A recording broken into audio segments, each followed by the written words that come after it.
why is courage important? Because it's particularly important for a man because it comes from a position of service. And it's not just service for the people around you. You're actually setting the standard for the world. And that sounds quite big.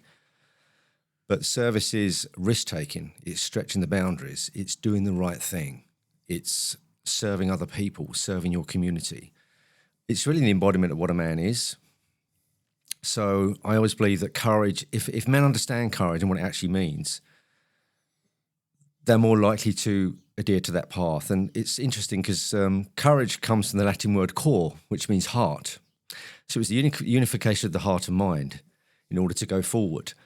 So it's a really interesting idea that the heart and mind are unified in how you live your daily life, one of service, one of compassion, one of integrity.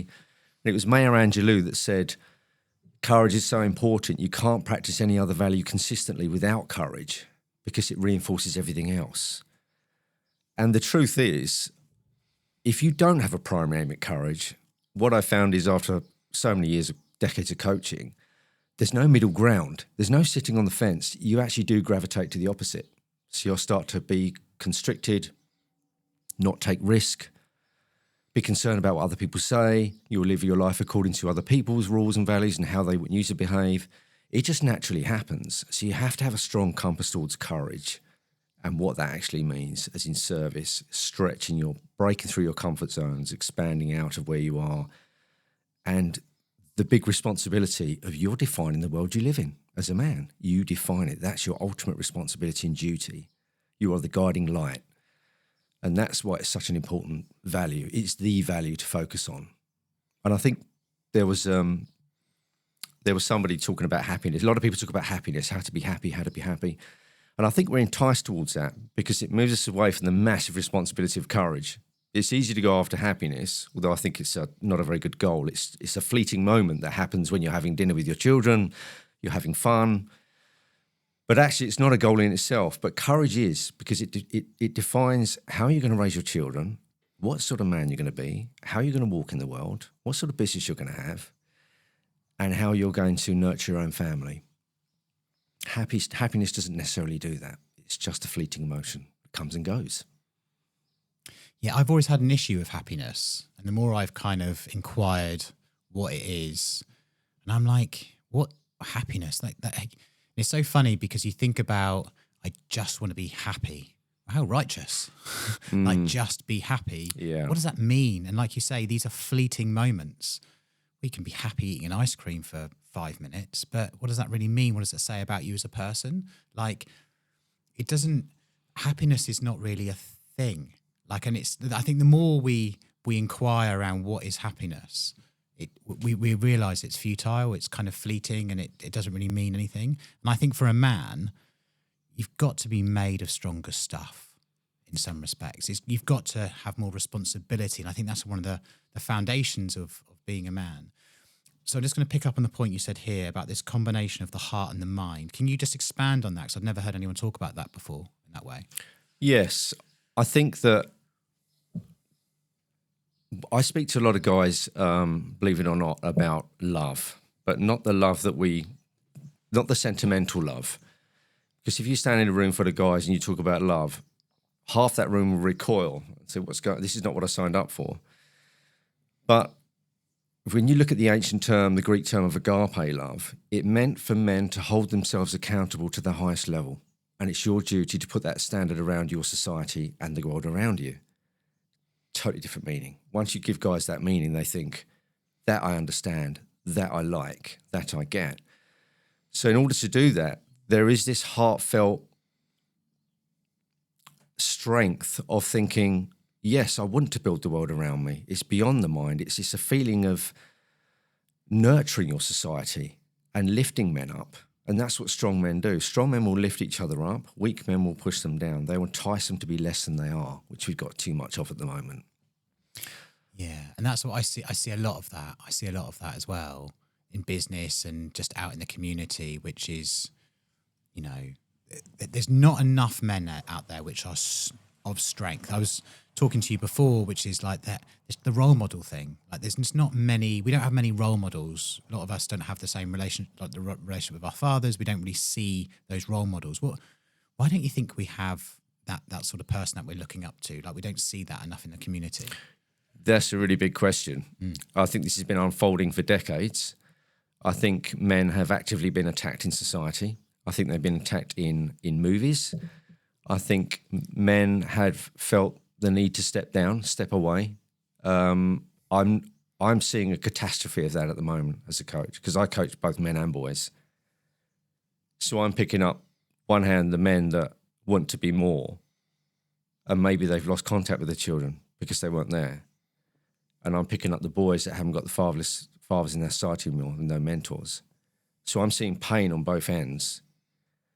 And there's no doubt about it. Men have stepped down. They're not mentoring their sons anymore, especially their sons, which they're supposed to. The boys need that masculine energy, and they've just stepped down. And I don't know if you was aware of the social justice report recently by Andy Cook. Oh, it's just shocking. It's actually really upsetting. And it was called The Lost Boys. I think Stephen Bartlett spoke about it on one of his shows. I saw his post on LinkedIn. And they're talking about how we're going to fix this, Well, you can't fix it through the child, which is what many schools are attempting to do. That won't happen. It's got to be through men, which is why I think my mission is absolutely one of the most important ones in the world at the moment, is to get men to be more, come back, reignite those minds of masculinity and come back. But to cover some of the stuff in the report, there was a particular age group, 3/4 of the prison population of this age group had come from fatherless backgrounds. There was one of the reports that really interested me was that boys about, I think it was 22 to 24, and when they were younger, they had no more depression or anxiety than someone that had a father, which is interesting. But when they hit 23 to 24, their depression rate shot through the roof more than the group that had fathers. And it's almost if, and we just spoke about this, it's almost if they went out into the world to be men and had no guidance, no example. And once they realised that, it crushed them and they fell apart. There's many, many statistics in that report, but it's for learning, for businesses, anything. It's all shocking. It's a shocking failure that they're failing badly, and the suicide levels are up again. It's just terrible. It's terrible. It's an emergency. But as I say, it's not going to be solved on the level of the young child. It's not going to be solved on the level of the boy or the teenager. It has to be solved on the level of the men. I think this is world changing. People say to me sometimes, why are you just focusing on men? What about the women? And I say, by restoring the minds of masculinity in men, I'm serving women. I'm serving children. I'm doing all that I can. They are the key. I truly believe that. I believe we are the key to restoring a lot of the moral degradation we're seeing in the world. Men stepping down, stepping away. And sometimes I understand why they're doing that, because there's not anything out there to entice them to be better men, to be stronger, to be more resilient. You just look at Hollywood movies. Men are ridiculed still. It's all about the empowered woman. Men are often ridiculed. In fact, I know it was a good sitcom, and I too enjoyed it, but you look at Friends with Ross, Rachel, and all the gang. It was a funny show, but if you look at the men in that, they were helpless fools. Funny. They could function, but they weren't masculine at all. Helpless fools is a really good explanation of what it is. Yeah, and it's funny to watch. It's funny to watch. The thing, but they weren't masculine role models. No, and there wasn't any alternative. So when young lads are watching this, Friends with Ross and Joey and everyone, they think, well, that's the ideal, because it's everywhere. Where are the heroes gone? And I'm not saying we should go back to the John Wayne, although I think we've overcorrected things, but they haven't had it anymore. And I think lately, with what's gone on with the world of celebrity, with the trials that we've had going on and everything else, I think they've got less and less heroes now, because people just don't know where to look. They just don't know. But I don't think they should be looking anywhere. It's about men restoring their own masculinity, and that will just heal families, heal our communities, and heal our surrounding society. That's why I think it's so important. I couldn't agree with you. I couldn't agree with you more. I'm a father of 2 boys, and I often, when Luca is a baby, so I've got Logan who's 4, and I think about their world, what their world's going to be as they, get into school, teenagers. And the biggest thing that I focus on is how I can be for them. And I know they're watching, I know they're looking. And even if they're not participating in all the things right now where I eat my vegetables, my steak, or all those sorts of things, I know it's in their mind. I know they're seeing it firsthand. And I think coming back to one of your points is that our role models, the role model I had growing up was Gary Lineker. And how unattainable is that for me, seeing him in an England shirt? But no one, other than that, I don't remember anyone else in my community that I would look up to and go, wow, that guy, God, look at him. He's impressive. He's working out. He's doing the right things. He's not down the pub. That was very much the culture as I grew up. Men would be down the pub, and that's right. And I think it's just having the men in the community, actual people that that have done well. I mean, I never knew that. I just never saw it. I think that's the big thing. We might see like people like Ronaldo on TV now and go like, he's got the mindset, he's water and he's training and he's those things. And we can see that, but it's so far, it's not in the community. It's not the men that we see. I think that's also one of the major issues as well. It's just, we don't see it locally. Hugely. Yeah, absolutely. As I say, that there's nowhere to look at. And I think that obviously we are in a society now where I think strong men are dissuaded from being strong. I think guilt and shame are weaponized. I speak to enough young school children of all ages to know that they're being guilt and shamed just for being male. I can go into that. I mean, they have lessons on toxic masculinity and how they're inherently got this toxic trait in them for being male. These are 14-year-old boys. Really? Yeah. Wow. They have police visits from people from talking about violence towards women. And one of the lads said to me, I would never be violent towards a woman or one. He comes from a nice family. Why did they come in and say that? They just don't understand. But what they're doing is they're telling you what not to do, and they're not giving you anything. They're not giving them any inspiration. They're not giving them any strength. They're not giving them anything purposeful, meaningful. They're just giving them guilt trips. It's just not going to work. It will just make it worse.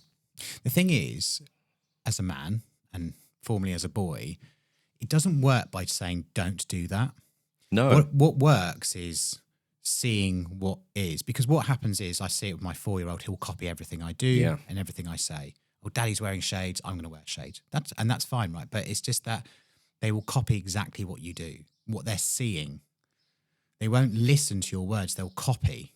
And that's the same as, a 15-year-old will copy a 30-year-old. That's like that, because that's what we're doing. We're seeing other men or boys become, and we're copying. Mm. So having a message like that without seeing like, well, this is what a man is. This is our responsibility.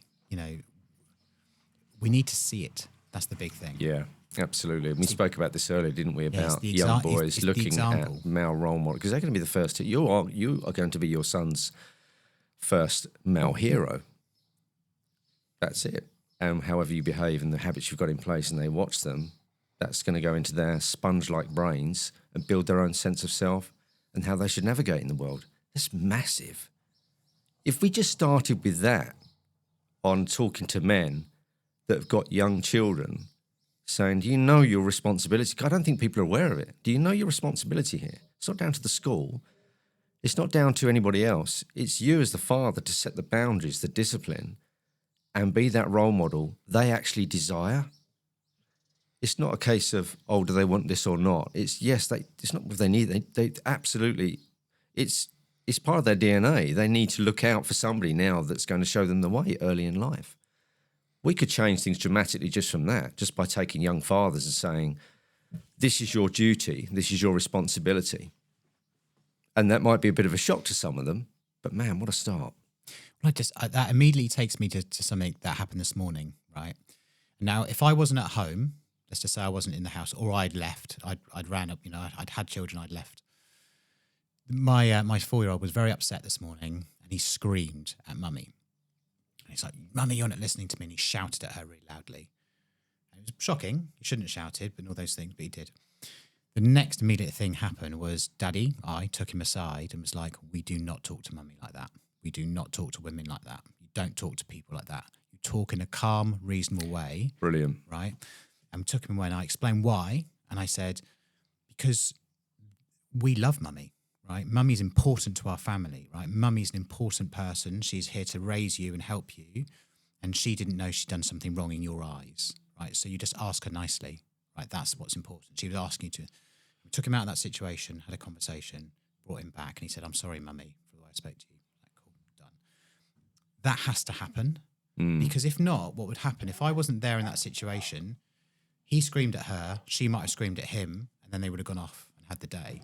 And like, he needs to be he needs to be given the guidance and the education at a very early age of how to be. Yeah. Like, yes, he's going to grow up to be a big, strong boy, like I tell him all the time. But he also needs to know respect and how you communicate to people. And without that in the home, that's nothing to do with school. That's nothing to do with work. That's just how he's going to be moving forward. Like that sort of stuff I think is really important. It's huge, and it seems so small, doesn't it? It seems such a small thing. But what's happening is your little lad is going to grow up with those values, and he's going to go out into the world and project those values around him, and other people will change. It's no small thing. It's like the ripple in the pond, where somebody says something, how to behave, have morals, have ethics, and that ripples throughout society. You don't even know how far that will go, that effect. But it's no small thing. They seem small, but they're huge long term in how they change the world around us. I think that's incredible. The men that come to you as part of your programs, what are you seeing? What are the traits that you're seeing in them, the things that you're working them towards and coaching them towards? Kind of when they come to you, what are you seeing? Yeah, that's a really good question. The main thing is self-rejection. And I think that's come through a lot of the guilt and shaming, the uncertainty, the fear. Where do I fit in modern society? It's changed so much and it continues to change at a rapid rate. So it's self-rejection on some level. They're not accepting themselves. And so they could be lying or indulging things they don't want to. So that's the main thing I'm seeing. It's a form of self-rejection, and that's got many different manifestations in their environment, towards their relationships, their children, everything, as everything is. The other thing is, I would say, I wouldn't call it a deep sadness. I would call it a subdued apathy, where they're so discontent with who they are. They know they've got so much more in them, but they're just wandering around with this huge sense of discontent. And that is what I'm seeing, the two main things. If we brought it down to those two things, that's what it is. It's self-rejection and that discontent they carry around about themselves. Let's dig into those. I wonder where they come from. So the self-rejection, how is that manifesting itself? How are you? Because I think that for a while there's been a narrative of I don't feel enough, low self-esteem, those sorts of things. Is that the similar sort of thing we're talking about, or what's this self-rejection? Yes, it is. It's. If I really want to be basic about it, it's like a half-built man.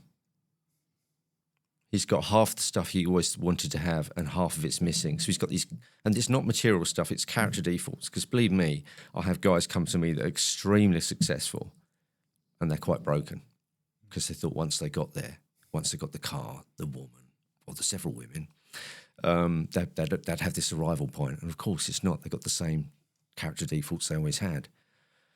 So you arrive hollow. Yes. And I think actually me and a close friend of mine, he became very successful, sold a business, made a lot of money. And I was chatting to him after he'd made, it's about 8 figures. It's a huge amount of money, life-changing money. And speaking to him a few months later, and I was like, how are you feeling? He was like, I'm worse than I was before. He said, because before I was chasing the dream we'd always be millionaires and this will happen. And he was like, it hasn't changed a thing. If anything, it wasn't the problem, and now it's made it worse. Yeah, that's really interesting because that's when if I put myself in that situation. So when I was 19, I won a Southern England bodybuilding title. The reason I went after that title was because I felt so terrified of life, so discontent with who I was rejecting myself. I thought, once I win that title, I'm going to be this confident man of courage. And I remember I stood on stage with the winner's trophy and I felt absolutely crushed. The depression I went to afterwards was severe because I realised it wasn't going to work. And I think as men, we're taught to grasp at a future arrival point. We're taught that from school, I think, to keep grasping, to keep striving, because you don't have any value yet until you become something. And I think what I've done differently there is say to the guys, forget what your mission is and what you want to do. Who are you going to be and what do you stand for? Because if you don't stand for anything, you're going to fall for anything. And it's about getting those values set, getting that man of courage, a man of honour, a guy they know, like they've got an incorruptible force within them, regardless of what they're doing and what they're going after. So what's going to happen when they start to go after their goals? They've got this courageous sense of inner strength. They've got the code of, I'm not going to lie. I'm not going to be dishonourable. I'm not going to cheat. I'm not going to steal. All of a sudden, you've got a man of real strength there. And he's going out into the world, starting a business, meeting a new partner, having children. That, to me, was a big game changer. And it was a game changer for me as well, because my first mentor sat me down and he said, stop whining about your past. And I did. I was really angry at him, though. And he said, you're sitting on a cauldron of potential here. Just go out there and create something with it. Decide who you're going to be in that world. First and foremost, he said, decide who you're going to be. Have a code, an unbreakable one. Go out there and create something with it. And I look back on that now, and that advice still keeps unfolding because it's so powerful. Because he said the arrival point isn't there. You never arrive. It doesn't come. But what you can do is work on what you stand for and how you're going to damn well walk in that world and impact everybody within it. And when I found that philosophy and what he taught me, it's like I found the Holy Grail. So, wow, this is what I've been looking for all my life. This is it. Because you can become the man now, the man of value now. You don't need to do the thing. Doing the thing is doing the thing. Yeah. But you can have the values. Maybe that's the thing that's missing is values. I believe so. So what are those values that men should have? Well, we started with Bushido, which is the Japanese code of the way of the warrior. Peter taught me, this has got my mentor, Peter Hudson. He taught me this very young when I first came out of the difficult childhood. So he taught me male responsibilities as a man. That just blew me away. What we just said just now about your duty and responsibility as a man is protect the weak and needy. Look out for others. If you can't find somebody you need, try to brighten someone's day at some level as a daily practice.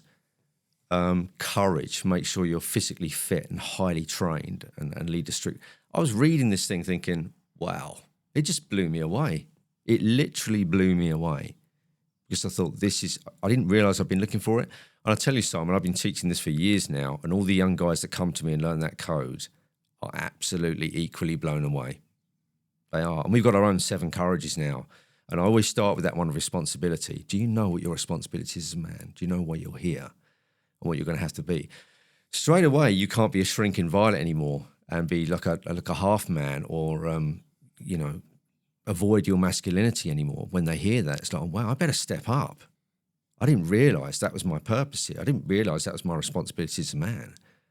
And when they hear that in a room full of other guys, they get fired up. I had one guy recently, I think he was at college, 17. He was so blown away by the code that he didn't even go into school Monday. He said to Mark, this is such a paradigm shift for me. I need a day off to get my head around this. Never heard it before. It's amazing. Anything like it. Great to hear. Let's talk through the code. I'm keen to hear what's in there and kind of what the guidance is. Sure. So the first one is responsibility, and that itself sets the theme and the foundation of what you are as a man and what you're here to do. So it's like the second law of chivalry in there: protect the weak and needy, look out for those in need. You are the discipline setter. So the second one will be the courage of self-discipline and what that actually means. So let's look at that one because that's really important, Simon. So we look at self-discipline as working towards a future target, putting the work in, putting the repetition in. So it's a time-based movement to get to where you want to be as a form of discipline, self-discipline. But once again, if you look at the ancient meaning of discipline, It means to learn. So self-discipline is to learn of the self. I love that. Because straight away you're thinking, well, I'm doing this to learn what I'm made of. I'm doing this to find out what I am, how I tick.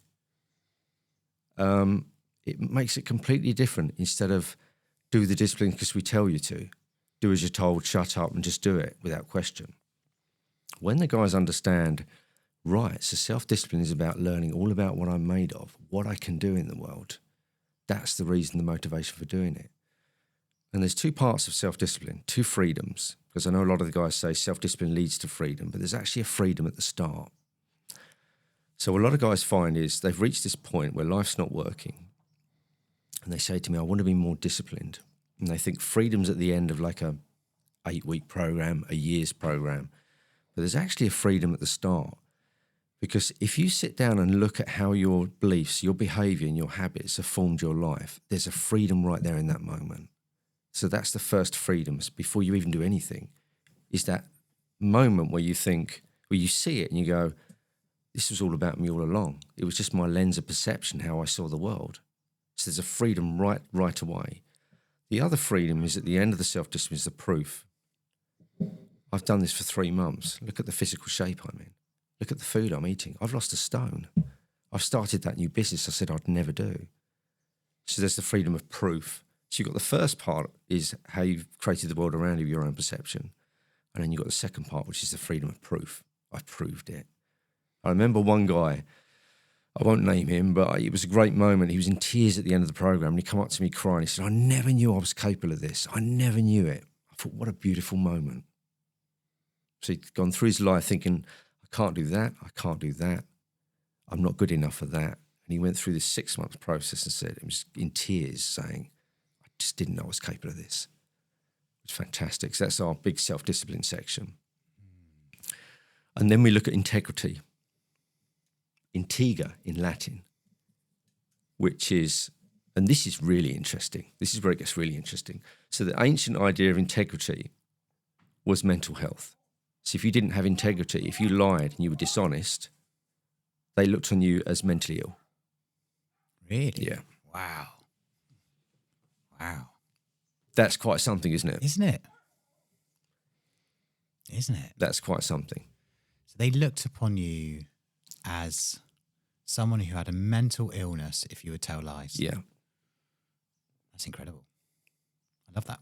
Can you see the power now of going out in modern society with this stuff, with this code of living, of habits and behaviour? We could change a whole society. Of course we could.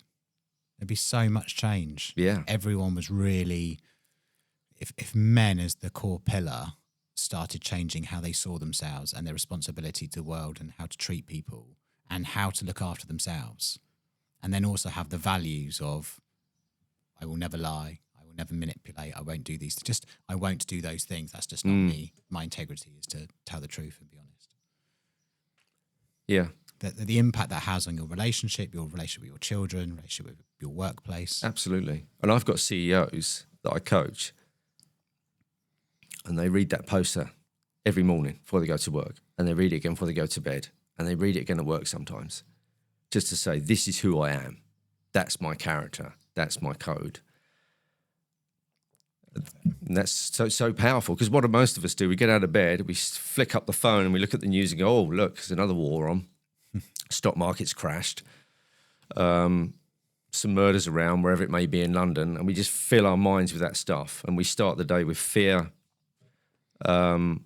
suppression, anxiety, and then we go out the door with those energies. But if we just get rid of that, just don't go anywhere near the damn phone and just look and fill yourself with really positive stuff about how you're going to change the world instead of the helplessness of seemingly what's going on out there, it's exceptionally powerful. Because it starts a cycle, doesn't it?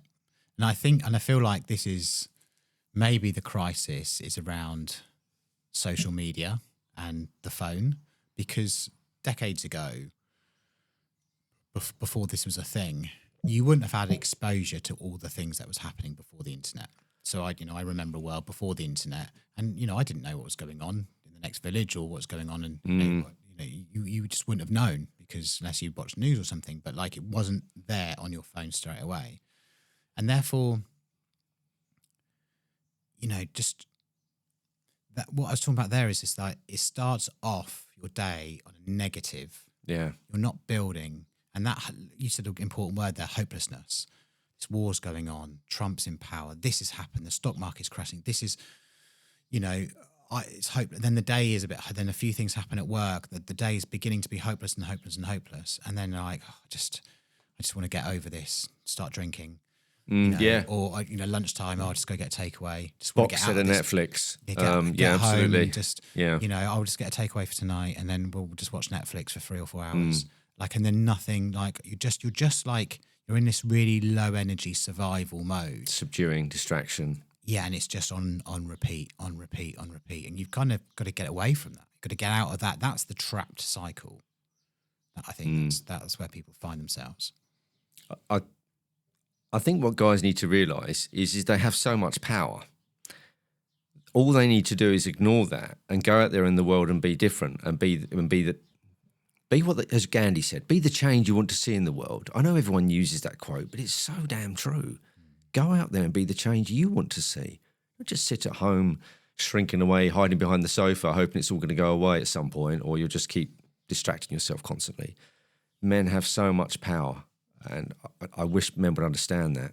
The power they have is just huge. It's limitless. They can change societies. As the Gandhi proved, one man can bring down an empire with the right people behind him. You've got so much power, but you're going to have to master your senses. You're going to have to get your palate right. You're going to have to get your body right. You're going to have to be strict on the code of what you do with your life, the values you follow, and it will just all fall into place. There's no other way around it. You've got to put the work in. That's it. You've got to be all in. You can't dabble. You can't just put your toe in. We can at first, just to see if, am I ready for this? But you've got to be all in. But all in means you get all of the changes that come with it.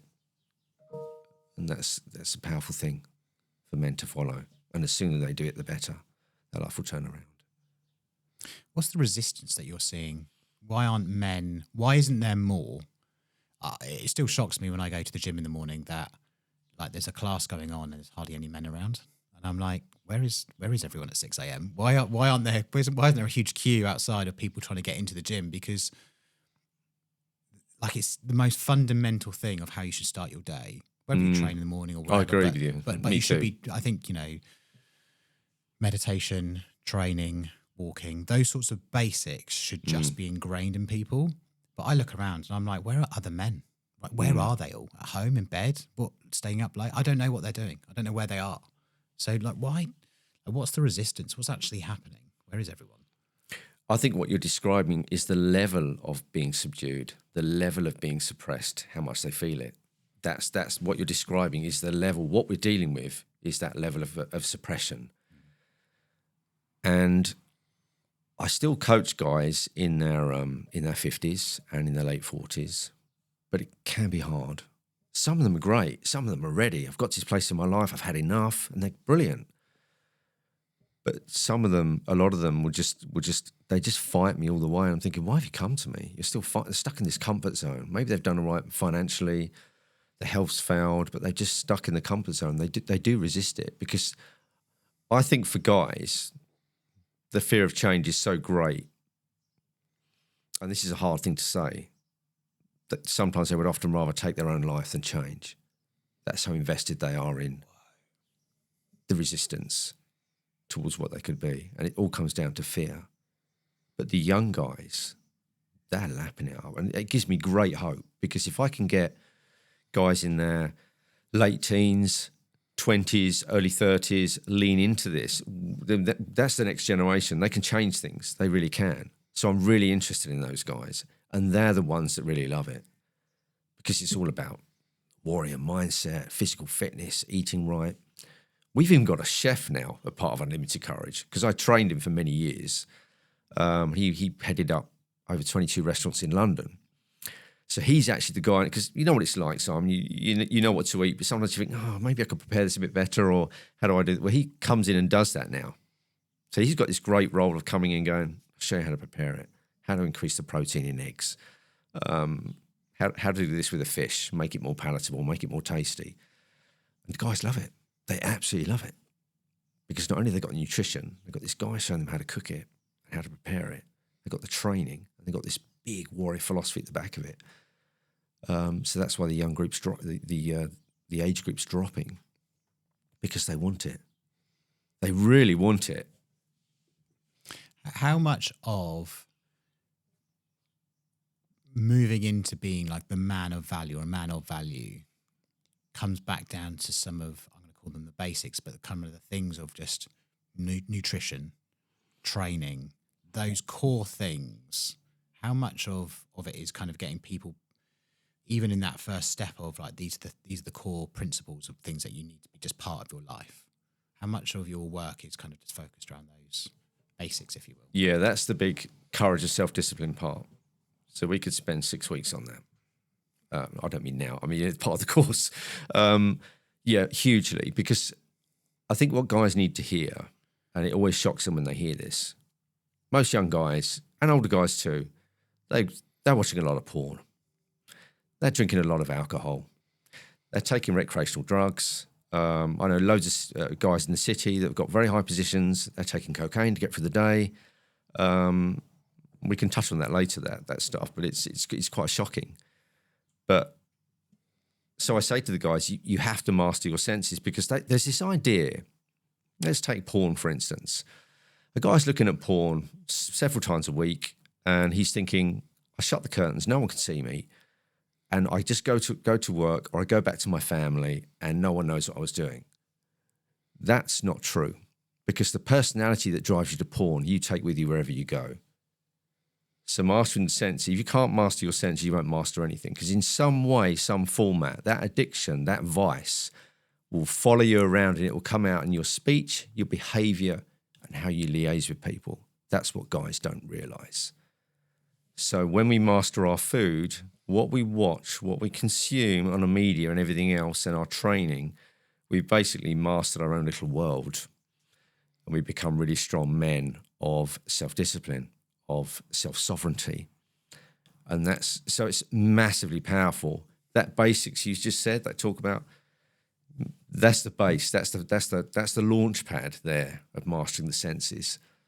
And you obviously realize I've read a lot about Gandhi, because he was asked, how can you have all this courage and go up against the British Empire? He was asked that, and he said, I just mastered my senses. I just mastered my palate. I mastered what information I took into my brain. That's all I did. But he says that's all I did. It's huge, because it's like having a mind fortress. So everyone goes out in the morning, they check their windows, shut the windows, and they lock the doors, make sure it's all secure. We don't do that with our own minds. We let anything in. Any news that they throw at us, any incorrect information, we let alcohol in too much, we let junk food in, we've just basically left the mind door wide open, and we got all this information just sabotaging us all the time, and we wonder why we can't get anything done. So it's a huge subject. It's like information leads into like too much information, the phones, but it's almost like all of the things you're talking about are addictive. We're talking about cocaine, we're talking about alcohol, fast foods, they're all addictive. Yeah. Right? And they've all been designed to be addictive.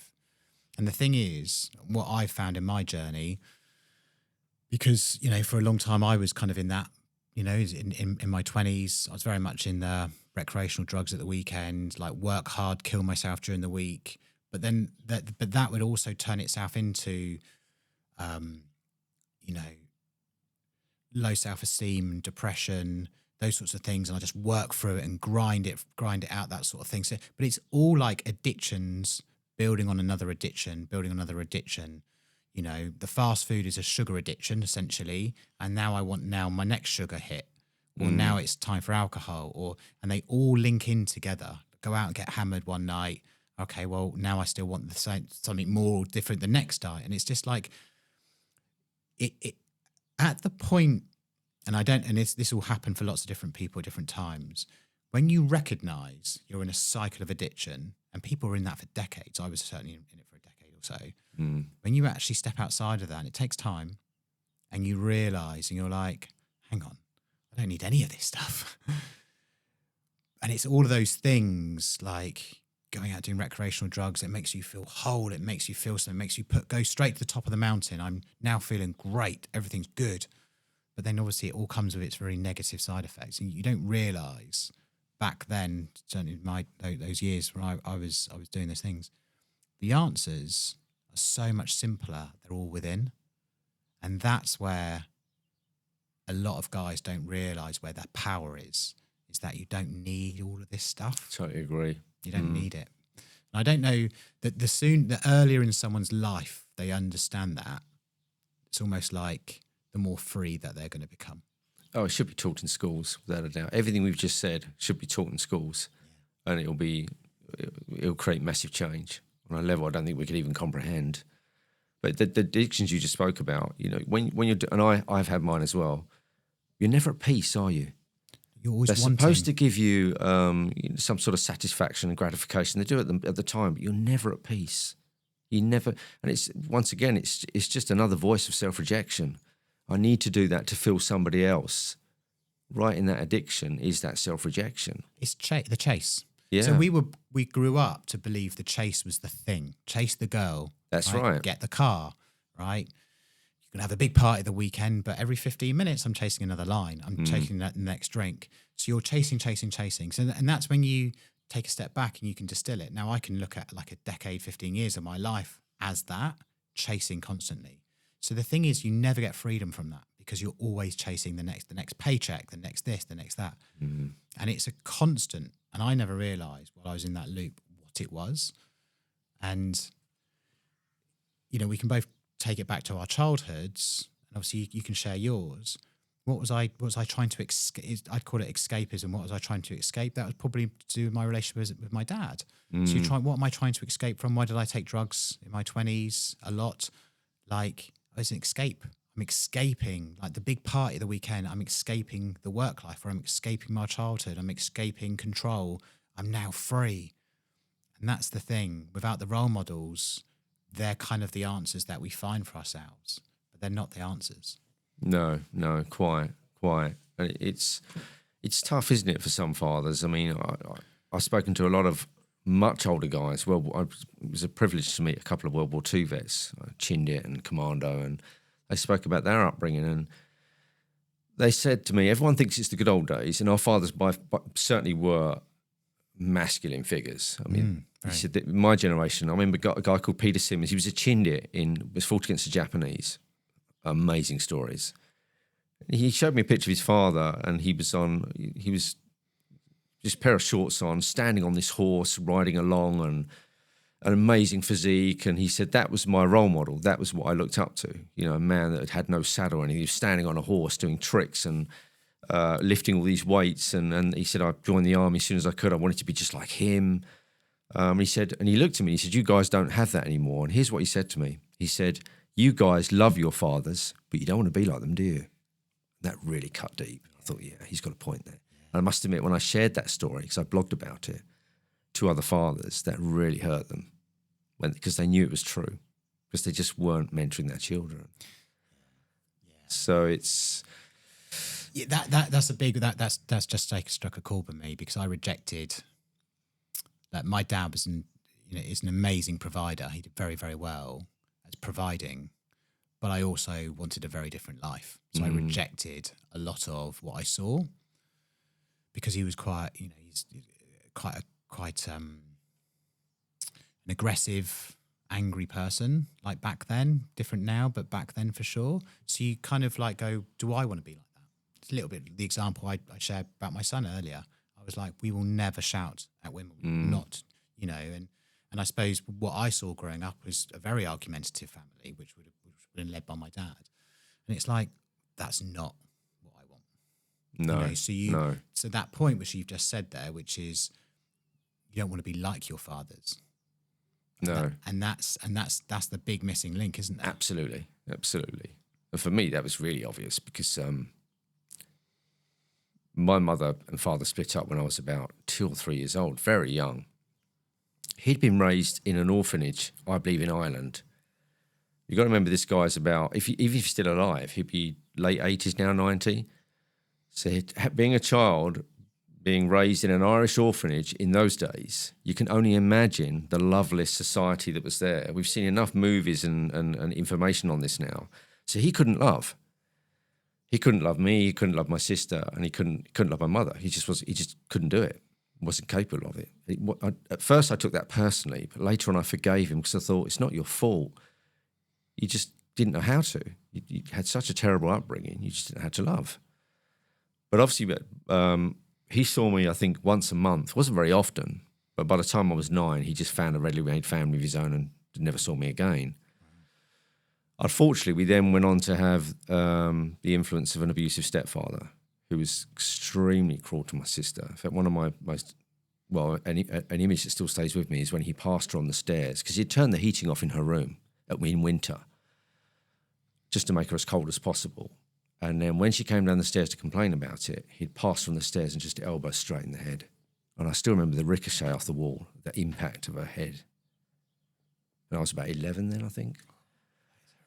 So not only did I not have my father, but I had this visual display of a cruel man that couldn't be a man.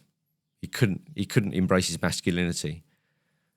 Wasn't willing to protect the weak and needy. He was just a damaged man that just wanted to spray out this cruelty all around him. So by the time I left school, by the last year in school, I wasn't allowed in any lesson. I'd become violent, disruptive. Because you copied what you saw. Absolutely. Plus the pain wanted its own voice. I had all these dark shadows in me, and if I didn't give them a voice, it'd just explode. So, yeah, so that after that, I went looking for this huge void. It wasn't just a small void. It was a huge void of masculinity in me. How am I supposed to act? How am I supposed to behave? How am I going to find a way forward? And that's where I went to boxing gyms. They were all spit and sawdust gyms in those days. There was no lycra costumes or any of that. It was just bouncers, bodyguards, serious guys training in the gym. And I wanted to be around those men. I made sure I was around them in order to get those pieces of the puzzle and put them together so I could adjust them to what I needed. And that was a lifesaver, I think, finding those guys, putting those missing links in. Everyone's got a different story, but it normally comes down to some sort of inner rejection and some sort of search at the same time in order to put the pieces back together and build the man that you want. Because obviously you've just said you was aware you didn't want to be like that. You wanted to do things differently. So you was obviously putting together what that would look like over time. What's that going to look like? Yeah, and I think I've only been able to reconcile it now in therapy because I couldn't have figured that out as a child. Mm. And, all I knew I wanted to get out and explore the world and see what else there was. I left England when I was 18 and moved to America. Oh, wow. And that was a part of, trying to just escape. I just knew there was more out there than, the very small town that I grew up in. And I just thought there's more stuff out there to go and kind of find myself or just go and experience life and, just be with a total melting pot of different people, which, I achieved. It's one of the best years of my life. I worked on cruise ships during that time and kind of just was just out there in America on my own. Fantastic. What an experience. And it was, it was the right thing for me to kind of find myself, grow up, mature. Brilliant. And I just needed to travel. Coming back to your point, what do you think was the significance of finding those men? So men that are bouncers, they're strong, they're able to protect themselves. What was the significance of that for your life? As in terms of the impact it had on me? Yeah. Oh, it was huge. It was huge because I was verbally told by that stepfather that you're pathetic and everything. And I felt pathetic because I couldn't defend my sister. I was only 11, 12, and I just couldn't do it. And because he told me it so often, I took it as a truth. Yeah. But when I met these guys, they had a completely different approach. So they saw this young 14, 15-year-old come in the gym and they were like, that's unusual. That's really good. So they came up. I remember there was a guy called Bill who was the Rolling Stones bodyguard. Yeah. And he came up to me once and he said, "You train really hard." He said, "At your age, it's really unusual. Well done." He just walked off. And I was like, "Is he talking to me?" I thought maybe I'm not as useless and lost as I thought.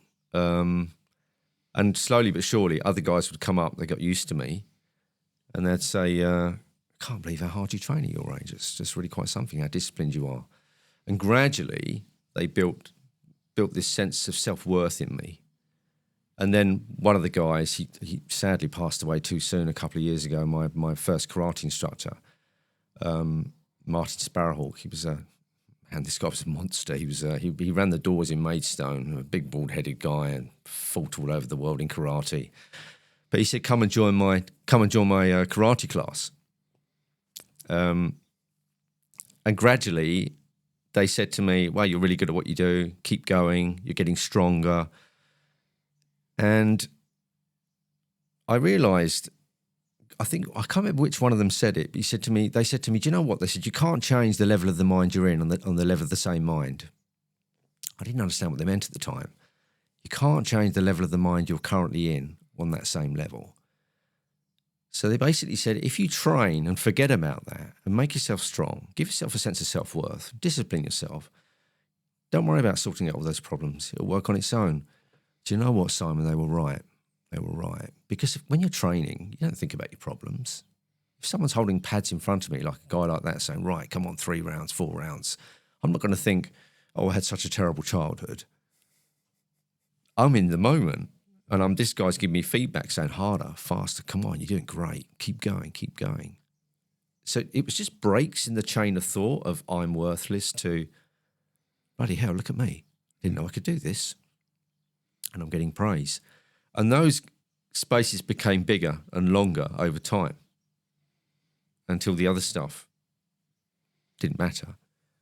In fact, the other stuff became a fuel for what I wanted to do and the mission I decided to undertake. So I really like the psychologist, Alfred Adler. He was around with Sigmund Freud and Carl Jung. And they didn't like him much because he didn't believe in constantly going through your childhood. He didn't like it. He thought, no, the solution is in the now. That's gone. You can't do anything about it. You can use it as a reference point, but don't keep endlessly going back there. I remember he had a saying, and he said, neurosis, let me see if I can get this right, neurosis and psychosis are modes of expression for people that have lost their courage. I thought, wow, that's really quite something. That's really quite a line. I noticed all these guys around me weren't interested in what I'd been through because, man, they had their own stories. What they was interested in is what you're going to do now. What are you going to do with this pain? What are you going to do with it? You're going to sit there and wallow in it? And I know it's tempting, and I get that, and I did it for many, many years. Or are you going to create something with it? Are you going to take on this newfound responsibility? And I didn't have any choice. These guys just wouldn't have tolerated any other mode of expression. So I just had to go with it, and it worked. It really worked. And over time, the code came together based on the philosophy I was being taught by Peter Hudson and other guys. And it became more concrete and more... I could put it together in a narrative to teach other people. So I was constantly writing things down and taking notes so that I could obsessively, if a guy said something to me that sounded really quite amazing, I'd write it. I had loads of notebooks. I was taking notes. I'm really pleased I did, writing it all down in order to bring together what now has become, obviously, Unlimited Courage and the Kingmakers.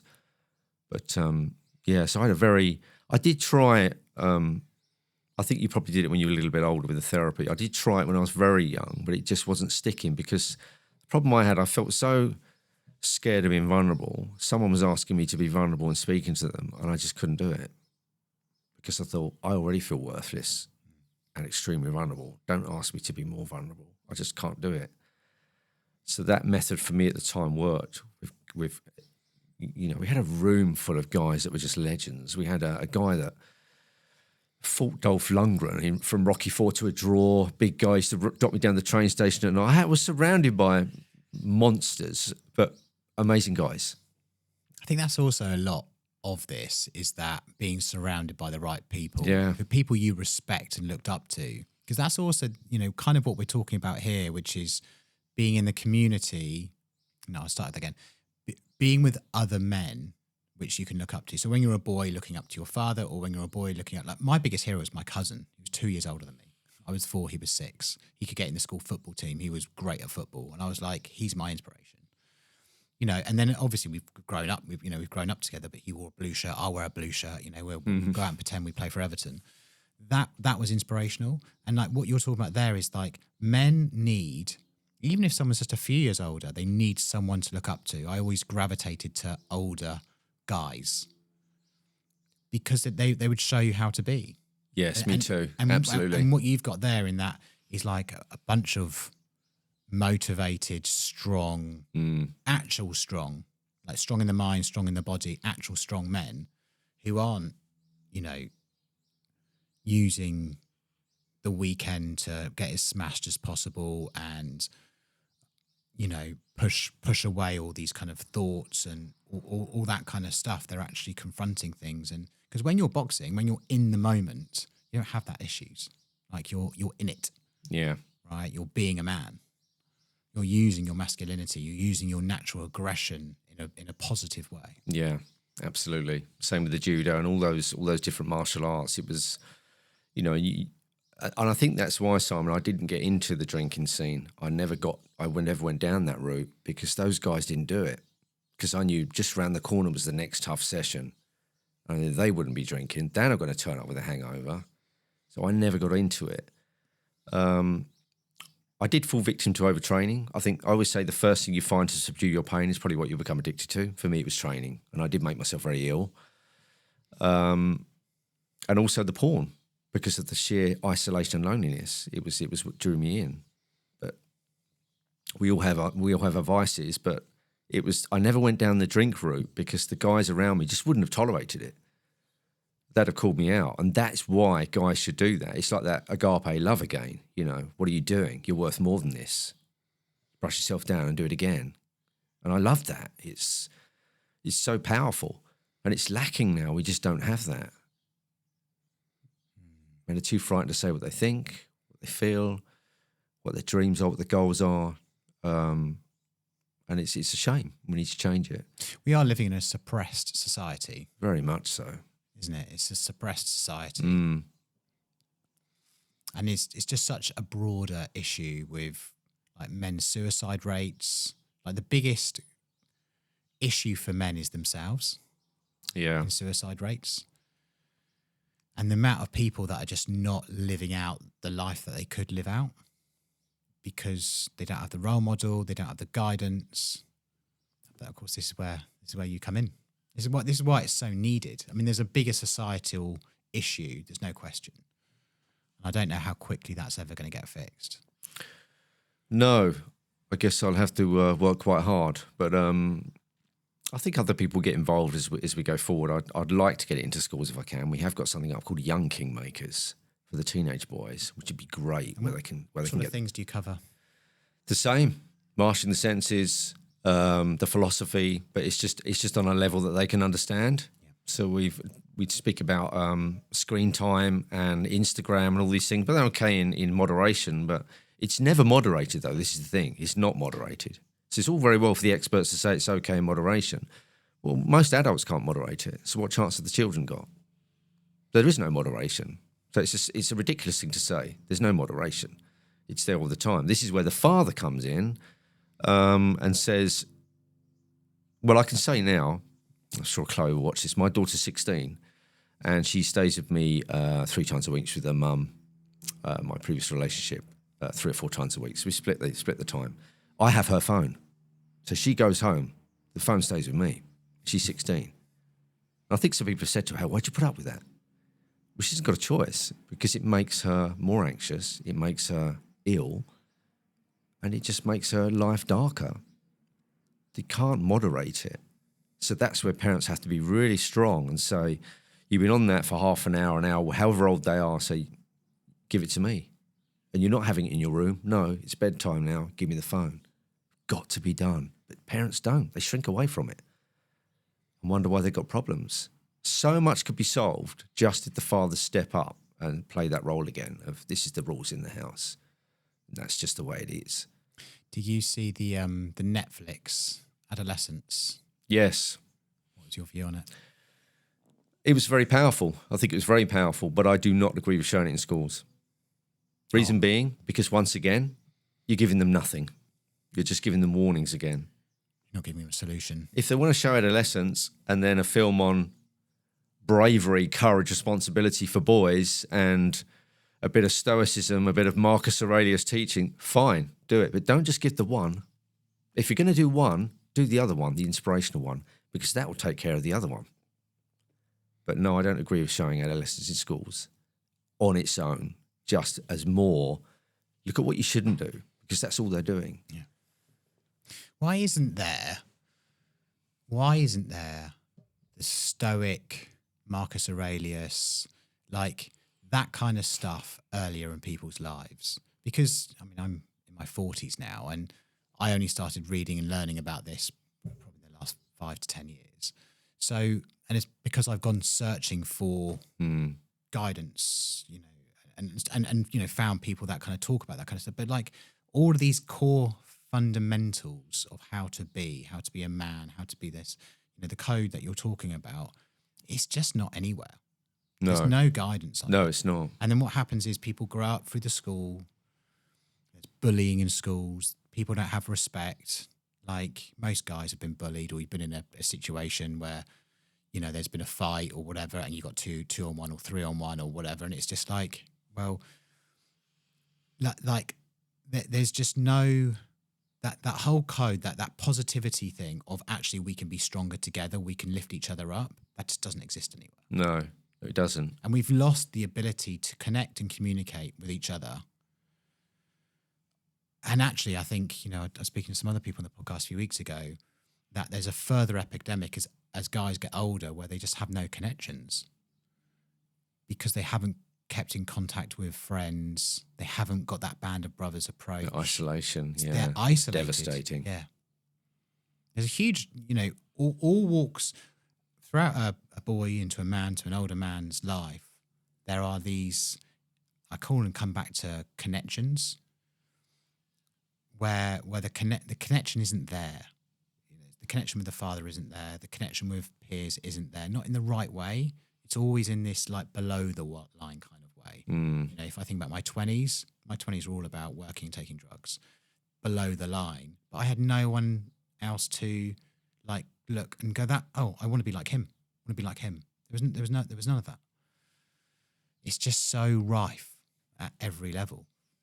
It is, isn't it? And I think perhaps the UK disconnected itself first for whatever reason, because when you look at Italy and Spain and how close the families are and the family unit and the extended families, and they all meet up, I think there's something quite incredible about that. It's almost like a tribal thing where you've got all different age groups, and the young boys see the father, the uncles and the grandfather, possibly the great-grandfather, and they come together regularly.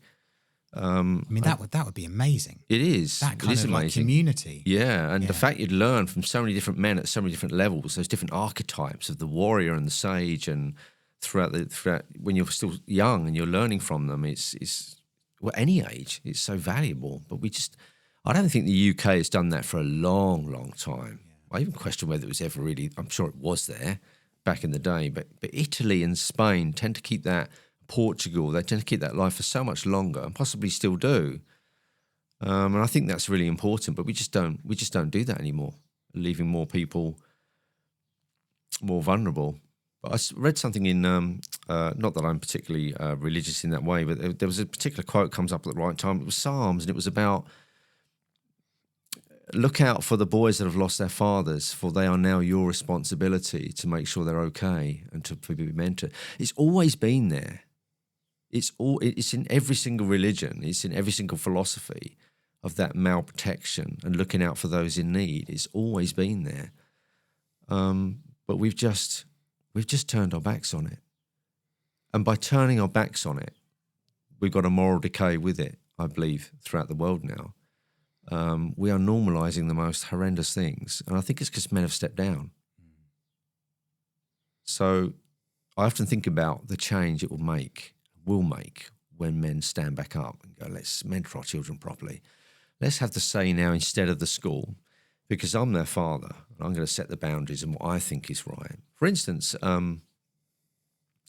was it last year? The sex education, you got all this to come, Simon, has been lowered.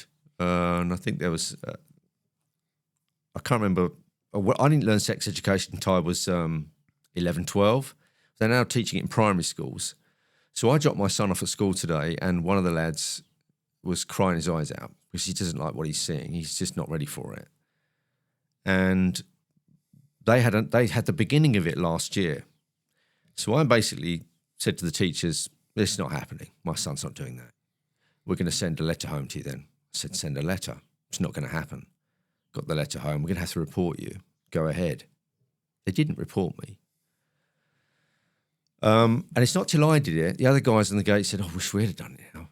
I said, why didn't you? Well, you know, we get stuck in our ways and we thought we'd trust the school. And I said, you're the one raising your sons, not them. You're their father. They're looking at you. They're not looking at the school teachers, but they will do if you don't get a grip. They're looking at you. You're their father. Take ownership. Have a look at what your sons are doing. Ask them when they come home from school, what did you learn today? Take an interest.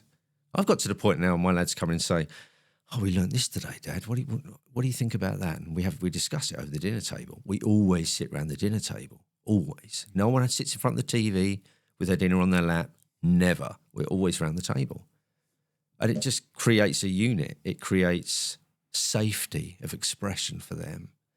And these are such simple things, but people won't do it. We do as well, every day. Brilliant, Simon. Every day. Brilliant. Day. Yeah. Because it's the most important, like that family meal is really important to sit around and communicate and talk to each other. Yeah, it's so important. Like, it's funny because Logan's only 4, so he can't, I was like, how's your day? He can't even remember. he's so in. It'll come. He's so in the moment. He's like, what did you have for dinner? No idea. I was like, but you played football? Yeah. Played with your friend? Yeah, good. So just going back to that point there. So they're educating essentially children, boys, almost far too young. What's happening there? Wow, how controversial do we get? You're allowed to say whatever you like. What is it about sexualizing children when they're young? What is that about?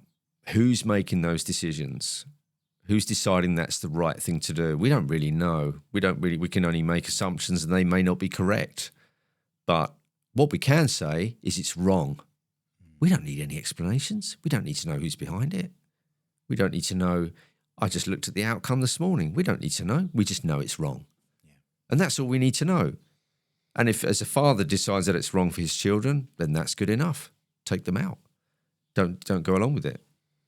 So my son hasn't been in all week. He hasn't had any of it all week. And great this time, so have 2 others not been in. So yeah, it's just taking ownership and making a decision. But that, what we've spoken about throughout this whole time is those values of courage, that love and that integrity as the foundation of the way you live your life. It's not just about, oh, I'll be this as a father, I'll be this in my career, I'll be this when I'm with my friends. Bring it all together. Because you'll far more stick to something. It'll become a reality then rather than different masks you play at different times. And sometimes it will be uncomfortable. You have to have difficult conversations. But it'd be worth doing because people will understand. They'll say, you know, Simon doesn't mess around. You know, you can tell him he's a man of honour. He's got integrity. He'll keep a secret. He won't lie. He's the man for the job. They see how you raise your children, and you soon get the opportunities come to you from what you've created in yourself. You won't get the right opportunities come to you from being a liar and a thief and someone without any honour. You're just going to attract like-minded people. But so that itself is like the foundation of a man, and make decisions that even when other guys won't do it, you still do it. And they will then fall in, as has happened this year. They will then fall in and go, well, if he can do it, actually, I didn't want to send them in. I'm not going to send them in either. And that's how you start creating society, through your effort, through your morals and through your values. And people lean into it. No one's going to lean into the liar No one's going to lean into the guy that is a wheeler dealer or is always shirking his responsibility. They'll start to say, avoid that guy. You know, he's a thief. He's got no honor. But the guys that actually set the standard now, guys will lean into that because secretly they want it and they're just waiting for someone else to do it so they can lean into the same traits. Yeah, because they look at the other guy and go, you can't trust him. Yeah. No integrity. No. You wouldn't keep going back and buying the same used car salesman. It keeps breaking down. And I think the other thing is that for a guy that is struggling at the moment, or maybe he hasn't got a lot of money and he is uncertain of himself, these values will give you the opportunity. They will set your life straight. Now, you can just make a decision to say, I'm going to live this way. I'm not going to live that how I have been. I'm going to live this way. Because we've had this idea wrongly, which is why I wrote that book, The Courage Project, is that we look at a guy in position and title, and I'm talking right at the top here, and we go, that guy's morals and ethics must be equal to the career and position he has in society. No, rarely so, actually. But because we keep looking up and doing that, we keep ourselves down and suppressed, and we don't actually access our true potential. I'm going to pick up on that because that's a trap that I fell into. We all have, haven't we? Yes, at some point. I remember, and I've still been untangling this even in recent years, but like I started my business career 20 years ago now, and I always looked at my manager or my superiors as like the men to become. And I'm serious about this. I've been in my career for 20 years. I've met one man in that whole 20 years actually had the values, and actually two men. Two men had the values of who I would either want to become or be like. Wow. 20 years. Wow. And the rest of them were liars, cheats, narcissism, sociopaths, those sorts of people. And I didn't know at the time because I wouldn't have known those words. I know now in my mid-40s because I've got the experience of looking back and go, oh, that's what that was. But actually, I naively went into a situation where these are my superiors. I'm going to believe in what they say. I'm going to believe in their vision. I'm going to believe of their man. And then I would hear very quickly stories of infidelity. I'd hear stories of, just cheating on wives or doing and all this sort of stuff. And I was like, I can't reconcile it. You're this person at work, but outside of that, you're that. And I couldn't reconcile it at all. And I was just like, but you're supposed to be someone I'm looking up to you for guidance and education and mentorship most of the time. Like, and these can be guys in very senior positions. They can be CEOs, they can be MDs, but actually their morals, their integrity were like way below mine. I'm like, and I found that shocking over my career. That's one of the hardest things that I've struggled with over my career is actually finding a man to be a role model. Two in 20 years. 2 in 20 That's incredible. That's incredible. That's it. But that's part of the overall message, isn't it? Of just keep grasping. Don't worry about who you are, how you behave. Just get there and get the money at all costs. Get the position at all costs. But if we could outline that platform in early years of, this is what it is to be a man. This is how you'll create a better society and a better world. First, cause no harm. It'll be exceptionally changing for everybody, including our society. And I think that's if we could get to children with this, young men, and get those values towards them and that sort of foundation of what it is to be a man it's like the school playground, isn't it? It's just, you got someone sitting out and people go, well, leave them out. They're a bit weird. We just won't have anything to do with them. We keep them out of the teams and everything. But the code says opposite. It says lean into that person and make sure they're not isolated. So even in the school playground, it would change things significantly. Yeah. Just to look differently about honour, integrity and duty, even as a young man. Start cutting out the bullies. Yeah. We'll start having respect for each other. More as a brotherhood, we're here to look out for each other. If someone's not as strong, we'll help them, bring them to the gym. Yeah. Bring them along for the journey. Let's help. That's it. And you never know, maybe they might not be strong, but they might be an intellect, which you didn't know. And actually they'd be great to have you as part of your team. Yeah. I think every man's a fighter, but what area he does it in, you just never know. Every man is a warrior. It's just he takes it into different areas, whether it's going to be an activist or a sport or whatever it may be. But it's that warrior archetype is type of being a man. It's there. It's pushing the boundaries and taking risks for what you say and do and your habits, and understand cause and effect. Everything you do creates the world you live in for you. I mean, if kids and young men only understood cause and effect, that would be huge for them. Pick on that guy, go after everything at all costs, but what you're doing is you're creating a world that's going to boomerang that right back at you. You cannot behave one way and expect everybody else to be different. So you're defining the world you live in by your own behaviour. All these things, you can see the young guy's eyes light up. I didn't know that. They really don't know it. That makes so much sense. The funny thing is, it's like we don't see it enough in real role models. And what we kind of discussed this point a fair bit, but like if I'm thinking about, so in my career, sales, right? The most notable sales film of recent years is Wolf of Wall Street, right? Now, the first pass that I saw, I don't know when was that came out, 10 years ago, something along those lines. The first pass of me watching that was funny. It's really funny. I went with my friend called Matt, who's a police officer in the specials, and I left, and I was like, "Wow, that was amazing! What a legend! What are this? What are that?" And he looked at me and went, "That's exactly what everything is wrong in the world." I was like, "What do you mean? Look at all this stuff." And he's like, "Did you not get the point where it was lying, cheating, stealing, manipulation?" I was like, yeah, I missed all of that. Because it looked so big and glamorous, and he had the girl, and he had the money, and he had the helicopter, and he was doing all the drugs. He was like, "What part of that didn't you get?" Yeah. And it was a great lesson he taught me straight after that, when I was like, "What a film! That's what we see. That's our role model. That's it. Wolf of Wall Street is our role model." Yeah, and we don't have enough of screen heroes like King Aragorn, Lord of the Rings, the Protector.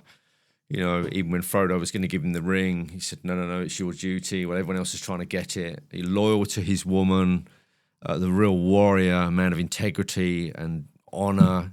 We have, but there's not enough of them. There's not enough of them. So for a guy who's listening right now, thinking, I want to get started, what are the things he could do right now today which would start making a difference? Get your palate right. Master what you're consuming. Look at what you're eating, and try and decipher why. What's the emotional drive behind that? Which is a big one. No one eats a junk food without some emotional reward or subduing something within them by doing that. Understand you have a huge amount of power. I don't care where you are, what your situation is, you have a huge amount of power. You can just make a decision about, I'm going to live life differently, and I'm going to start to live a life of more honour, integrity and courage. Just make a decision to do it. And straight away, you're going to elevate yourself above many, many men, even guys that have got a lot more than you. If you really stick to it, you can elevate yourself above that. I'd also say, take a look at the physical body. What's your relationship with your body? Are you even training? If you're not, why not? What sort of training do you do? Maybe you need to train in a way like I did. Going to the gym was great for me, but I had to go into martial arts because I needed that harder edge. I'd never had it. It just was beaten out of me. So I had to go into martial arts to find that harder edge with some really good, world-class instructors. And that did huge amounts of good for me to do that, because it just allowed me to be... Jordan Peterson speaks about this, doesn't he? He speaks about being, how does he word it? He says about being dangerous, but having it under control. And I think he likened that to the Yeshua saying, the meek will inherit the earth. It means capable of wielding a sword, but keeping it sheathed. I couldn't agree with that more. If you become physically capable and physically dangerous, but decide not to, and you keep it under control and you don't use it when you could, that will inject itself into everything you say, everything you do, and your goals. That's why people like Joe Rogan are such a force.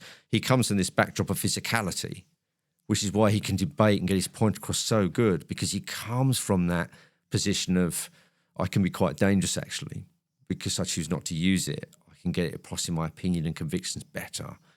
So that's really important. So master the palate, master what you eat, whatever works for you. Master your physical body. Find a way. For some guys, it might be ultra running. Find a way that's going to really push you to the level that's going to bring out the chinks in your armor. So I always say to guys, don't live your life in a way that your character defaults stay hidden. Invite them up, bring them to the light. And we talked about self-discipline earlier. We said about working at a future thing. But you know what, Simon? Not every guy knows what they want to be. You said it earlier. I don't know what I want to be. I don't know who I want to be. Every guy knows what he wants to escape from. So he can write down the habits that he wants to escape from first and foremost. I don't like this about myself. Don't do it from condemnation. Just do it from curiosity. I don't like the fact that I lie to get out of difficult confrontations. I don't like the fact that I eat far too much junk food. I don't like the fact that when I have a drink, I can't stop. Write them down. Once you write them down, they become real. And you've got yourself a list there. And then what you can do is you can find the traits and habits that you need for specific to you to go through those lists and work at them one by one. That itself will create huge changes, just those two things. Work on your palate, master your nutrition, work on the physical body, and start to list out what you'd like to escape from a point of curiosity. I love that. I love that because it's almost like, because if you don't know your direction in life, I always think about this. If you don't know your direction in life, just start with your body, start with you. You're so right. Because if you just focus on the right nutrition, so what is the right nutrition? In my opinion, I've done all these sorts of diets. Right nutrition is really simple. It's whole food, real foods, right? Foods that's real. It's grown by a farmer, right? Start eating those foods. That becomes 80, 90, 100% of the food that you're eating. The amount of things that you are now escaping from in terms of disease or putting on so much weight, those sorts of things, how you're going to become in literally 30 days just from changing the food that you eat, your light and day. And that starts a ripple effect of good quality consistency, thoughts and habits. And those habits turn into everything. Everything starts to improve. Your relationships start improving. How you feel when you go into work, you start doing a better job. That starts improving. Maybe if I train in the morning, add that to it as well. Now you've got two things of real strong consistency. Now you're beginning to be a man of character of I train every day or I train 4 times a week. And I love also what you said about picking a thing, right? Because I've always been into running and I really enjoy my running. But it can be really into whatever the thing is for you, right? For you, martial arts. For me, it's running. But for me, more broadly, it's endurance. I just like to be challenged on endurance. How long can I keep going and doing this thing for? Lifting up a weight or doing that or whatever. And I think that sort of stuff gets to know you, who you really are. And it's that inquiry of what am I really made of, which I think people need to go on that journey away from the repeatable habits of drugs, alcohol, sex, porn, all that, all the chasing things. And actually real strength comes from, can I just sit here and be for 10 minutes and just really have that inquiry of who I am? That's why I feel like meditation practices are an act of strength, not of weakness. They're a real act of strength. I'm a daily advocate. I agree with you. Yeah. Yeah, me too. And and recently I went off track with my meditation. I didn't meditate for about 6 weeks. And slowly, things started to just cracks here and cracks there and a bit of rubbish food got in there. Then I want to go home. I need a drink tonight. And I was like, where did this come from? It's because I stopped meditating for 10 minutes in the morning and then I wasn't as calm and I started getting more stressed at work. I'm like, all of these things, they add on to each other. I was like, I've got to stop this, quickly get back to my meditation practice. And here I am 4 or 5 days later of like, stop that, I've got to get back. And quickly, everything starts to improve again. How I feel, how my conversation with my son, my wife, everything's better. Don't need to go home and have a drink. Which is proof, isn't it, that you know in yourself then what your natural state of being is. Because it's not going to be stress and anxiety and junk food, is it? It never gives you any peace. So you know how to restore yourself back to your normal state of being. All of that creates the stress and anxiety. If you put a toxin in your body, it has to come out in some way. Like it doesn't, eat a Burger King or whatever, this fast food, it goes into your body. You're putting something physical into your body that creates some sort of like negative effect. And then obviously it's going to come out as anxiety, or I need a drink, or some sort of stress hormone. Like your body is internally stressed. Then maybe something happens at work, or something happens with your partner, and now the stress is increasing. Yeah.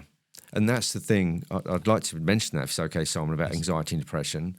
For any guy watching this, they're not curses. They're not there to ruin your life for a while. That all they are is nudges in the side to say, there's something you need to look at. There's something you need to address. You're out of balance. That is all they mean. So many people think, oh, I'm a very anxious person. If you start calling yourself a symptom and making the symptom part of yourself, you're never going to get well. So recognize these things are nothing but prompts and prods to say, there's something you need to address here, something you're missing. Maybe not getting enough sleep. Maybe not exercising.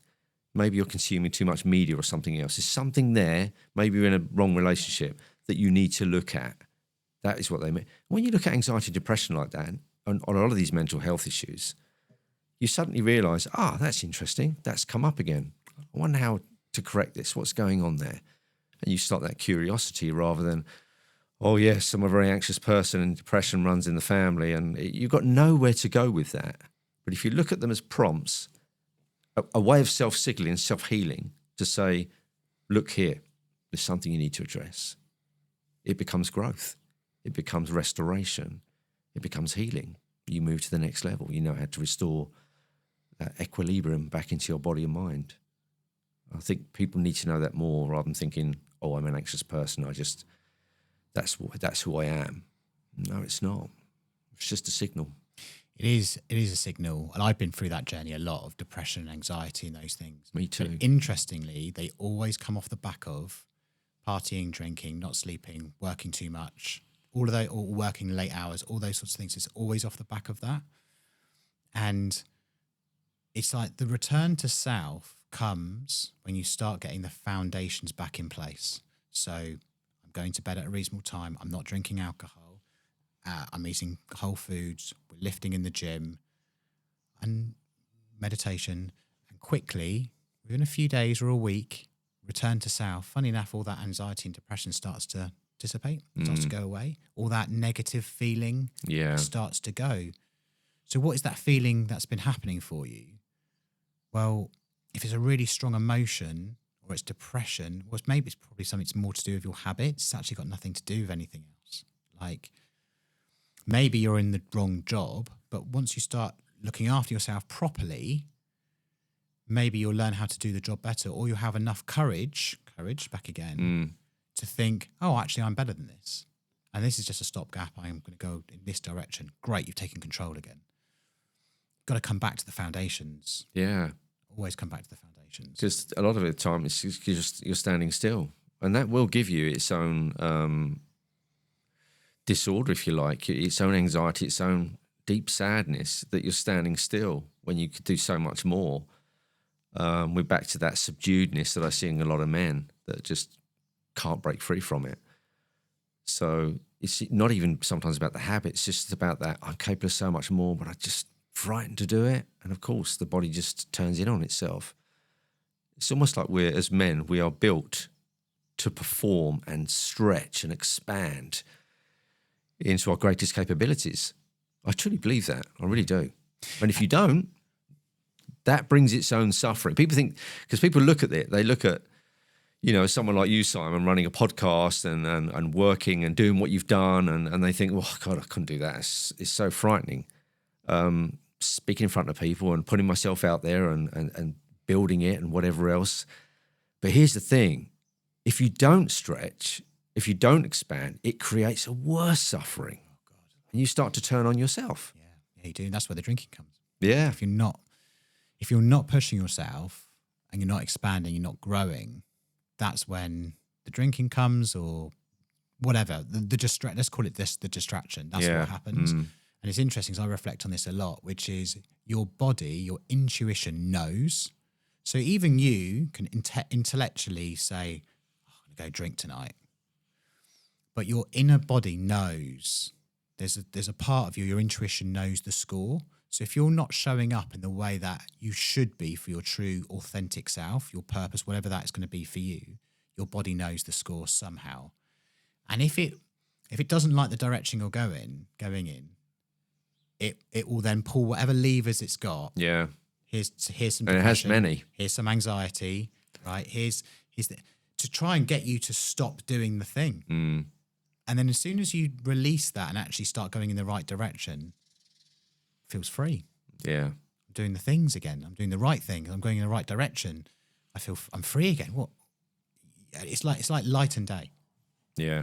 That intuition is a massive thing, isn't it? Absolutely. And it reminds me of that Henry David Thoreau saying, most men lead lives of quiet desperation. But it's such a profound short sentence, but it describes what's going on so much. Most men lead lives of quiet desperation. It's all kept inside. That's what it is, because we don't talk about it. And we don't talk about it to each other. We don't talk about it to our partners. Just go. You're just like in that low, I'm not enough. I'm not doing the things I should be doing. Let's have another drink. Let's go back to the job. Let's just try and get through. Quietly quit. Don't do what I need to do today. Just get through the day. Yeah. Yeah. How many men are actually lifting themselves up and saying, this is who I am, this is what I'm going to be, and I'm strong. I'm going to do it. I'm going to be a man of honor. I'm going to be a man of courage. I'm going to be a man of integrity. Not going to lie. I'm not going to cheat. I'm going to be honest. Yet we don't have those awareness days, do we? We don't have Courage Awareness Day. We have Mental Health Awareness Day. We don't have Resilience Awareness Day. We don't have any of those things on Awareness Day. I think we should. I think we should replace them with Courage Awareness Day, Resilience Awareness Day. What are you going to do? Who do you want to be? What goals are you going to have? We tend to celebrate suppression too much, I think. We tend to lean into and give too much voice to, understand why, but people that are in the struggle and only speak about the struggle. We never speak about people that are coming out of it and look what you can do. And we tend to do too much of the opposite. And for young men looking at that, I speak to so many men, Simon, with anxiety, young guys, just so many. Every single week, it's someone's in touch. Normally around that golden figure again, early 20s, mid 20s. Men are lost in their mid 20s. I know I was. Yeah. And that was what the Lost Boys report with Andy Cook showed up. Is that guys go out into the world at that age and they just drop because they've got no example to follow, no mentor, and you just bounce around. So if you haven't really got a purpose. Look, if you've got a purpose when you're younger, that is a real gift, because most people haven't. Most people don't figure out when they're 4 or 5, 6, 7 that, you know, there's a chance here I could be a footballer or a rugby player, or like not many guys get that. No. So like that's very much in the minority. That's the 1% who actually are like, yeah, I've always been an entrepreneur. I was selling sweets when I was in school. Great for you. Good. Most people, most of the population don't have that. So that's why I feel like there's such a huge fallout in your 20s where I haven't found a purpose. I haven't got anything. What am I? I've got no value. Yeah. My mum's telling me I've got to leave the house, get out, fine. Now I've got no skills. I'm out in the world, got no role model. Like mid-20s is that real low point if you haven't found your thing. And most people haven't found that thing. No, and that's where we kind of go full circle. And so many guys say that to me. But Simon, they said, I don't know what I want to do in my life, and I'm 30 now or 25 or whatever maybe. I said, forget it. Put it to one side. Master your palate. Master your body. Get the values going. Get a code of honor going for yourself that works, and it'll come. And that's what I find. I've had so many guys come to me saying, oh, I've got this goal. I want to be, I want the director's chair. I want his chair. I want to be in his position. And they go through the process and they get fit and they get conditioned and they get master that palate, and they say to me, you know what, I'm going to start my own business. Yeah. Completely changes. Yeah. Just because it's given them a break in that thought, self-assurance, self-sovereignty of mastering their palate and physical body, it changes then the goal and their whole perception of how they see the world. That's how powerful it is. Because they figure out there can be more. Yeah. Yeah, they figure out there can be more. And there's that freedom of proof they've just given themselves.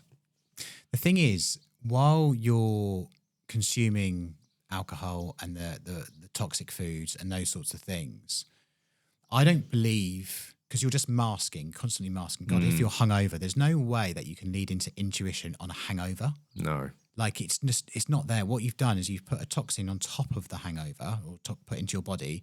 So therefore, that inner guide, this isn't there. Like, so it's fine if you want to put in a goal like, I want the boss's chair. That's great, right? That doesn't really matter what the goal is. That's why it's funny if you come back to the foundations. If you start practicing the foundations soon enough, then everything will change for you because you're a better person. Yeah, absolutely. That it's quite a big turnaround on things to, say to guys, oh yeah, forget your mission for the moment. Let's see if you got this right first, because that may change. It flies in the face of what a lot of coaching is about, where choose your mission, have your vision board up. I know a lot of guys talk to me about vision boards. We don't even get to that until they've set on the basics. There's a Russian philosopher called George Gurdjieff. He wrote the book, I can't even remember the name of the book now, which is ridiculous. I read it, In Search of the Miraculous. And he said every man consists of about 100 different personalities baying for attention. He said, so when you sit in front of someone and talk about what you want, you don't know which personality is deciding what he wants. It could be the wounded child. It could be the one that feels left out. So coming back to that, mastering the senses, what you do is you nominate a particular personality to lead the ship, the captain, that's going to bring all the others into the same arrow, the same goal. And that's what I found to be true, because I know as a young man I had like so many voices and so many bizarre behaviors. One minute I was a nice guy, next minute I wasn't, next minute I was emotionally distraught, next minute I was really angry, and I had all these I was aware of different personalities within me that came from the experience. But once I mastered the nutrition and the training and meeting Peter and getting those, everything changed. I knew where I wanted to go. I actually started to see who I really was. And all those other personalities didn't disappear, because they actually can be helpful at certain times when you need to be more confrontational. But they were brought in under the command of the main personality that said, no, this is how we live, guys. You get behind me. I run the show now. There's not 100 of you anymore. It's just me. But I will pull each one of you out now and again when I need you. And I found that happened by getting the basics in place. Got to get the foundations in place. It's been a pleasure talking to you today. It's been an honour to be here, Simon. Yeah, thank you so much for your time. If someone wants to learn more about you, get in touch, what's the website? What sort of things can they get engaged with? Where do you hang out? They can go to unlimitedcourage.com. Nice and easy, I hope. And we got the Kingmakers course on there. We just opened it up for the new waiting list. And we've got, next week we launch The Forge, which is a 6-week self-discipline course, where we just basically speak about everything we have today and put it into action. Love it. All right. Well, thank you so much. It's been a real pleasure. I've really enjoyed today's chat. So did I. It's awesome. Thank you.